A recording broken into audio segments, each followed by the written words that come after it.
Somali Prime Minister Mohamed Hussein Roble and senior defense officials in his government toured Balidogli Air Base south of the capital Mogadishu to show their appreciation to American forces before the scheduled withdrawal from the Horn of African nation. The security cooperation between the United States and Somali forces significantly reduced the threats posed by the Islamist militant group al-Shabab, and Mogadishu hopes the military assistance will continue even after the pullout. We believe that the withdrawal of the U.S. troops is not based on a permanent decision. Neither is it the end of security and military cooperation, but rather normal technical maneuvers. Our cooperation with Washington has been strengthening in the past years in various areas, and we hope to continue enhancing that significant assistance.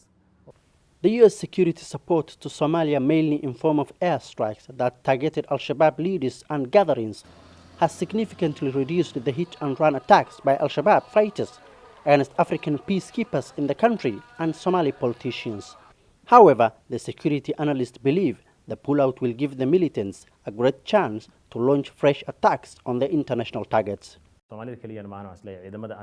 If there will be no immediate replacement, the withdrawal of U.S. troops will not only affect the Somali security agencies, especially the elite force Danab that was provided with training, but also AU peacekeepers in the country, which depend heavily on U.S. air power in al-Shabab active regions in the south of the country. With presidential and parliamentary elections slated for early next month, Somali authorities are ramping up security to guard against any possible attacks by al-Shabab after American troops leave. Terrorism is not the only threat to our region. It's a global threat which needs international response that fills the gap left behind, and we hope the new US president will renew Washington's security role in Somalia. The approximately 700 US troops in Somalia are expected to leave the country by end of this month.